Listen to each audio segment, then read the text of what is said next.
सूर्य, बहुत बहुत स्वागत है आपका। स्वागत एक हिंदी का लफ्ज है। मैं क्योंकि इंडिया में बैठा हूं तो मैं स्वागत कहूंगा, लेकिन इस्तकबाल भी कह सकते हैं, क्योंकि पाकिस्तान से Misbah ul Haq, the legendary Pakistan cricketer, former captain, हमने कई शोज एक साथ किए भी हैं, हमारे साथ हैं। तो स्वागत भी है आपका और इस्तकबाल भी है मिर्जा भाई।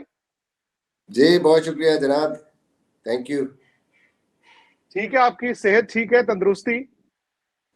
जी बिल्कुल, अल्हम्दुलिल्लाह, आई एम गुड। चलिए, क्रिकेट भी पाकिस्तान में अच्छी हुई है। अब ऑस्ट्रेलिया इतने साल बाद आया। हालांकि पिचेस को लेके भी सवाई यहाँ पे हिंदुस्तान में भी बड़ी तनकीद हो रही थी कि यार ये बड़ी फ्लैट पिचेस बनाई, और आखिरी दिन, जहां आखिरी दिन की बात आ गई, वहां पर पाकिस्तान कोलैप्स कर गया, सीरीज ऑस्ट्रेलिया जीत गया। बिल्कुल, मैं पिचेस की थोड़ी सी बात करूंगा कि पाकिस्तान की पिचेस हमेशा से ही ऐसी रही हैं। ये पिचेस श्रीलंका नहीं है, ये बांग्लादेश नहीं है, इंडिया नहीं है कि जहाँ आप अगर स्पिन पिच बनाना चाहें तो बड़े आराम से बन जाती है। पाकिस्तान की जो यहाँ पे सॉइल है वो इस किस्म की है कि यहाँ पे आपने अगर पिच को रोल थोड़ा सा भी कर दिया, हैवी रोल, मैं कहता हूँ कि थोड़ी देर भी हैवी रोल करवा दिया आपने तो स्पिन तो गया, उड़ गया, हाईवे और हो गया। वो थोड़ा सा लो बाउंस हो सकता है बट इट्स ऑलमोस्ट फ्लैट। बहुत स्लो भी होगी और ऑब्वियसली फास्ट बॉलर के लिए भी खास कुछ नहीं होगा। देन ओनली थिंग जो कि एक रह जाती है वो रिवर्स स्विंग है। और इसीलिए आपने देखा कि पाकिस्तान के पास हमेशा से तेज बॉलर रहे हैं और ऐसी पिचों पे बाउंसर्स और रिवर्स स्विंग करके आउट करते रहे और तभी पाकिस्तान जीतता रहा। मोस्टली अगर आप मैचेस देखें, 90s में भी देखें, 80s में भी देखें, 2000 के बाद भी देखें, तो यहाँ ड्रॉ मैचेस बहुत ज़्यादा हुआ, बड़े लंबे लंबे स्कोर होते हैं। और दूसरी चीज़ ये है कि अगर आप घास छोड़ दें, थोड़ा मॉइस्चर छोड़ दें, तो देन आप कह सकते हैं स्टिल स्लो होगी, बाउंस नहीं होगा, लेकिन सीम होगा बॉल। तो पाकिस्तान में ये एक प्रॉब्लम है। आई थिंक उन्होंने कोशिश की होगी स्पिन बनाने की, लेकिन बनी नहीं है। बहुत मुश्किल काम है, क्योंकि मैंने यहाँ इतनी देर डोमेस्टिक क्रिकेट भी खेली है। स्पिन पिच बनाना स्पेशली पिंडी में ये ऑलमोस्ट इम्पॉसिबल है, बड़ा ही मुश्किल है। कराची में थोड़ा बहुत स्पिन मिलता है, लेकिन मोस्टली वहाँ पे भी नए बॉल का थोड़ा swing and then reverse swing, sea breeze की वजह से बहुत कम टर्न आपको मिलता है। स्पिनर ऐसे नहीं है कि वो रन थ्रू कर जाए किसी भी टीम में। तो ऑस्ट्रेलिया के अगेंस्ट पाकिस्तान के लिए बड़ा इंपॉर्टेंट था कि आपको स्पिन मिलता, स्पिन नहीं मिला। और फिर पाकिस्तान 2 इम्पोर्टेंट टॉस लूज कर गया। ऑस्ट्रेलिया ने 2 इम्पोर्टेंट टॉस जीते, कराची और लाहौर में, उसका भी पाकिस्तान को काफ़ी नुकसान हुआ। But the way I think Australia played, specially Usman Khwaja, outstanding. The way the bowlers bowl, discipline था, जो वो प्रेशर बिल्ड किया उन्होंने, रिवर्स स्विंग की। पाकिस्तान मुझे लगता है थोड़ा सा बॉलिंग डिपार्टमेंट में भी इजी रन्स दिए पाकिस्तान ने, प्रेशर बिल्ड नहीं कर सके कंडीशंस के मुताबिक। यहाँ रन्स बहुत इंपॉर्टेंट होते हैं। और फिर जो दूसरी इंपॉर्टेंट चीज़ होती है वो ये होती है, अगर रिवर्स स्विंग इतना ही इम्पोर्टेंट है तो फिर आपको अगली टीम के बॉलरों को वेयर आउट करना होता है। आप कोशिश करो कि उनका स्पिनर जैसे ही आए तो उसको आप चढ़ाई कर दें, डोंट लेट हिम बॉल। अगर वो आप उसको 6 या 7 ओवर जा रहे हैं और उसको आपने बिल्कुल गेम से बाहर कर दिया, तो then their fast bowlers have to come quickly. वो वापस और आएंगे, नेदरलैंड वो तो वैसे भी टप्पे में फेंकते रहते हैं, अगर आप उनको फेंकने देंगे वो सारा दिन फेंकते रहेंगे। बिल्कुल। तो आपने मतलब है, आप ये नहीं कर सकते कि हम लूज बॉल का वेट करेंगे, spinner. That's how we won against them Dubai में। नेदरलैंड को बिल्कुल। अगर आप देखें उन 2 टेस्ट मैचेस में, तो एक टाइम पे बॉलिंग से बाहर ही हो गया, उसको वो अटैक से ही बाहर, क्योंकि वो जब भी आता था तो हम कोशिश करते थे कि हम उसको हर ओवर में बाउंड्री देखें और 6 एंड ओवर उसको जाए, 5 6 एंड ओवर। तो क्या होता है, फिर आपके फास्ट बॉलर्स को वापस आना पड़ता है, और फास्ट बॉलर्स को अगर रेस्ट नहीं मिल रहा और दोनों एंड से उनको करना पड़े इतनी गर्मी में, तो उनकी इफेक्टिवनेस वो नहीं रहती। यहाँ पे मुझे लगता है कि ये थोड़ा सा हमने नहीं, यहाँ पे we let the spinners bowl, जिसकी वजह से उनके फास्ट बॉलर्स भी ज्यादा इफेक्टिव हो गए। तो ठीक है, Australia, credit goes to them. Pakistan को स्पिन नहीं मिला, 2 टॉसेज हार गए, बट कहीं ना कहीं हमने गेम प्लान भी हमारा जो है उस तरह का नहीं रहा जो होना चाहिए था ऑस्ट्रेलिया की। वनडे सीरीज शुरू हो रही है।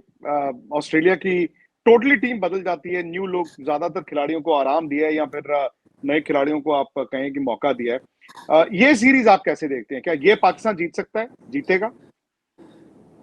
बिल्कुल, मेरे ख्याल में ऑस्ट्रेलिया, जब वार्नर नहीं है, ख्वाजा को भी नहीं रखा, fast bowling totally, Mitchell Starc नहीं है, हेजलवुड नहीं है, कमिंस नहीं है, टोटली टीम चेंज है। अ, उनके जितने भी मेन प्लेयर हैं वो मिसिंग है, जो कि बड़ा इम्पोर्टेंट जिनका रोल है ऑस्ट्रेलियन टीम में। फिर जो कंडीशंस है वो नहीं है, थोड़ा सा इनएक्सपीरियंस है। नो डाउट के टैलेंटेड टीम है ऑस्ट्रेलिया के, सारे प्लेयर्स जो हैं उनमें कैपेबिलिटी है, बट एक नई जगह पे आना, इन कंडीशंस में आके खेलना, बॉलिंग लाइनअप नहीं होना, they can surprise any team. But clearly अगर देखा जाए तो पाकिस्तान की फुल साइड होगी, अपनी होम कंडीशंस है, एडवांटेज जी। पाकिस्तान के पास है। मेरे ख्याल में पाकिस्तान को ये सीरीज जीतनी चाहिए। अब एक ऐसा सवाल जो पूरे क्रिकेट की दुनिया में मतलब पूछा जाता है और हर महीने वो बदलता रहता है, कहते हैं ना, और कैलेंडर बदलता है, सवाल वही रहता है। फैब फोर, क्योंकि अब फैब फोर ही रखते हैं हम, चार ही हो सकते हैं, पांचवा नहीं हो सकता। बाबर आजम जिस तरह एक प्लेयर के तौर पर निकल कर आए हैं, क्योंकि फैब फोर नॉर्मली कहते हैं ना जी, जो रूट है, विराट कोहली है, स्टीव स्मिथ है, केन विलियमसन है, बाबर आजम, मानस लबुशेन, ये दरवाजे के बाहर दोनों खड़े थे। आपको लगता है कि बाबर उस दरवाजे के अंदर चले गए हैं? और अगर वो फैब फोर में हैं, तो एक प्लेयर को आपको बाहर भी निकालना होगा। देखिए, पहला जो सवाल है ना, पहला जो पॉइंट है कि बाबर फैब फोर के अंदर है, उस पे तो मैं बिल्कुल, उस पे तो कोई डाउट ही नहीं है कि बाबर फैब फोर में है। एक बंदा जो टी अच्छा। ट्वेंटी में इतने अरसे से नंबर वन हो, वनडे में नंबर वन हो, टेस्ट क्रिकेट में इस तरह की परफॉर्मेंसेस कर रहा हो, कि साउथ अफ्रीका में भी रन कर दिए, ऑस्ट्रेलिया में भी रन कर दिए, उसके बाद जो इंग्लैंड, जो वेस्ट इंडीज में इनिंग दो खेली उसने मुश्किल पिचों पे, फिर जो कराची की टेस्ट इनिंग है, आई थिंक उसने प्रूव कर दिया है। सो अगर तो परफॉर्मेंस की बेस पे आप कहते हैं तो डेफिनेटली कम्स इन देयर। बाकी जितने भी चारों के चारों हैं, they are class players. Previous अगर रिकॉर्ड्स पे जाएं, कोई जवाब नहीं है। उन्होंने जितना कुछ इंटरनेशनल क्रिकेट में किया है, नो डाउट कि वो बड़े जबरदस्त। लेकिन करेंटली अगर हम देखें तो Babar is at number one performance wise. अभी प्रीवियस परफॉर्मेंसेस को हम साइड पे कर दें तो भाई मुझे नहीं पता, जिसको मर्जी बाहर जाना है जाना है यार, it's a difficult decision, but आपको बाबर निकालना पड़ेगा, एक एक तो बाबर निकालना कम्स इन, पड़ेगा। Babar comes in. क्योंकि अगर बाकियों की परफॉर्मेंस देखे, Virat Kohli obviously he's a legend, he's a champion, but from the last 2 years struggling, not performing और अपने स्टैंडर्ड के मुताबिक। all three formats he is for somehow reason, कोई भी रीजन हो सकती है, he is unable to perform like that अपने स्टैंडर्ड्स के मुताबिक। Joe Root is performing test cricket, but उस तरीके से बाकी दो फॉर्मेट्स में नहीं है। इवन टी ट्वेंटी में तो वो है भी नहीं अभी। विलियमसन भी विलियमसन भी थोड़ा सा ऑफ है। तो I think you you have to just decide any one of previous performances obviously इनकी है, लेकिन अब स्टीव स्मिथ को भी देखें, obviously he is one of the top batsman in test cricket, but white ball cricket में अभी उनकी भी उस तरह की इफेक्टिवनेस नहीं है दोनों फॉर्मेट्स में। सो किसी को भी भाई कर सकते हैं इस टाइम पे, इस टाइम पे आप ये कह बाबर रहे हैं कि को बस तो आ रहा वीजा वीजा है। दे दो, लेना नहीं है किसी से वापस। बिल्कुल, बिल्कुल, it's tough. I mean, they are the legends of champions of the game. All four players done so much in international cricket. और अभी आगे भी कर सकते हैं, किसी भी टाइम कम बैक कर सकते हैं। Once they just start performing, they could again do the same जो वो पहले कर रहे थे। But at the moment, I think Babar deserves a place in the top those Fab Four. ये आखिरी सवाल, आप ये जो वनडे सीरीज हो रही है, इसको पाकिस्तान T20 वर्ल्ड कप इस साल के लिहाज से देख रहे हैं या अगले साल 50 ओवर के वर्ल्ड कप के लिहाज से देख रहे हैं? प्लस अगर आप पाकिस्तान की ये व्हाइट बॉल क्रिकेट देखें, क्या ऐसी कमजोरियां हैं जो आप एज अ फॉर्मर कैप्टन चाहेंगे, फॉर्मर कोच चाहेंगे कि उससे पार पाया जाए? देखिए, सबसे जो इम्पोर्टेंट चीज़ जो आपने पहले बात की, पाकिस्तान के लिए बड़ा इम्पोर्टेंट है कि we need to find specially players in the middle order and lower middle order, one day हो या T20 हो। बिकॉज हफीज 4 पे खेलता था, टॉप 3 तो हमारे सॉर्ट आउट हमारे हुए हुए। इवन नंबर 4 पे भी वनडे क्रिकेट में रिजवान खेलता है। So we need to find out number 5 and number 6। अब इफ्तिखार भी है, सऊद शकील भी है, इसके बाद आसिफ अली है।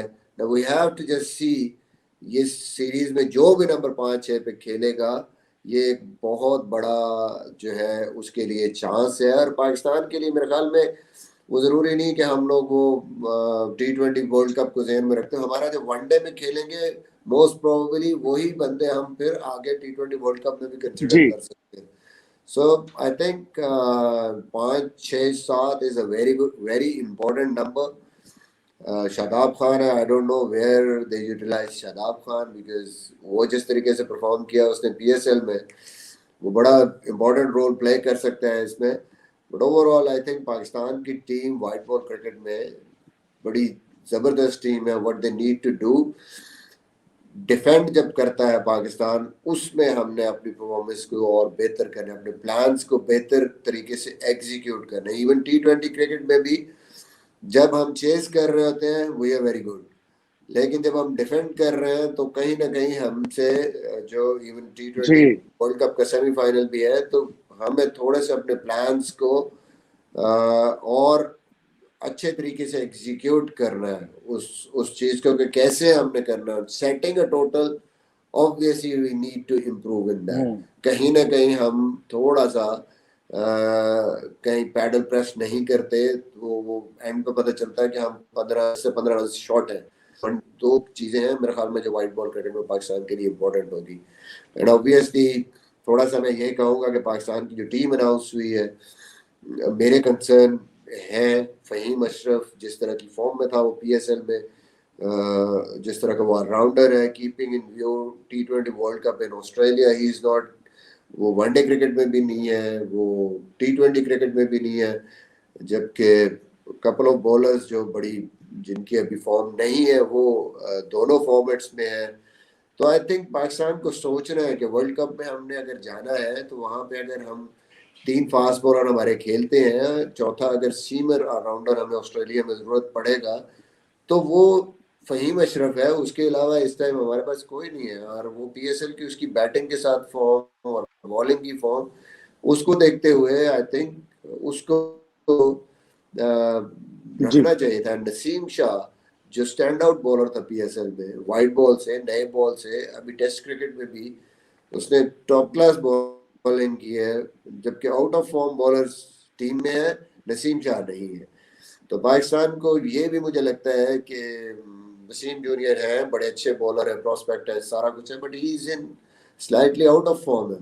तो नसीम शाह बेहतर था कि उसको यहाँ पे रखते और उसको खिलाते वाइट बॉल सीरीज, तो पाकिस्तान को हो सकता है ऑस्ट्रेलिया के लिए या आगे के लिए वर्ल्ड कप और T20 वर्ल्ड कप के लिए एक और ऑप्शन मिल जाती।